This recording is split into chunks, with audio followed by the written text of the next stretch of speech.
Bahagi nga ng Iglesia ni Cristo Centennial Closing Celebration ang ipinatupad naman o isinagawang Unity Games International. At ito nga ay nalahukan ng mga kapatid mula sa iba't ibang dako ng mundo. Ilan sa mga naging highlights ay narito, panoorin po natin.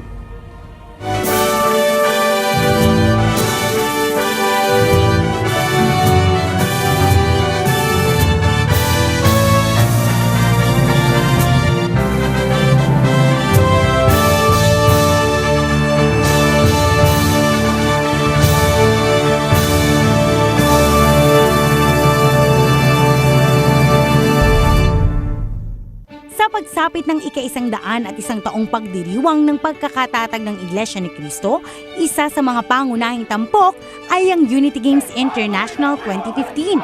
Ito ang sports event ng Iglesia ni Cristo na nagsimula lamang noon sa larong panglokal, pagkatapos ay naging pang-distrito at kalaunay tinawag na Unity Games National Level.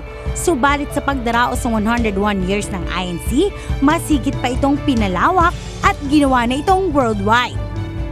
Well, the Unity Games began from an idea from the executive minister himself, Brother Eduardo Manalo. We were first informed around late part of 2010 by the coordinator of the Christian Family Organizations, Brother Angelo Manalo, that the executive minister had a plan in preparation for the centennial celebration to bring the brethren together for such games. And why make it international for this year? Well, because the church itself is international.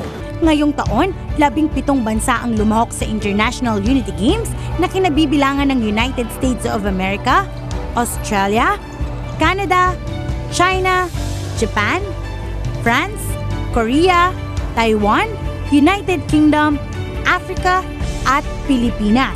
Mahigit 2,000 atleta ang nakikiisa sa International Unity Games kung saan paglalabanan ang 12 sports events, kabilang na ang basketball, volleyball, taekwondo, chess, bowling, table tennis, swimming, track and field, lawn tennis, baseball, at football.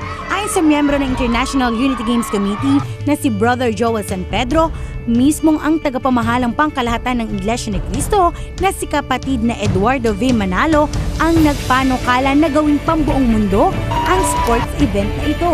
But now with the church as large as it is and worldwide, it was the idea once again of Brother Eduardo Manalo, our executive minister, that it be multi-sport.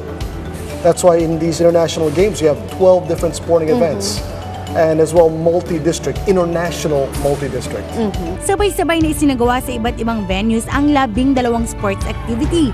Sa basketball, 7 koponan na nagharap-harap upang paglabanan ng pwesto para sa finals. Sa huli, ang koponan ng Southern Luzon at Team USA ang matagumpay na sasabak sa kampyonato. Sa women's volleyball event, Southern Luzon at Team USA pa rin ang nagharap sa championship round. Subalit naiuwi ng Southern Luzon ang gintong medalya.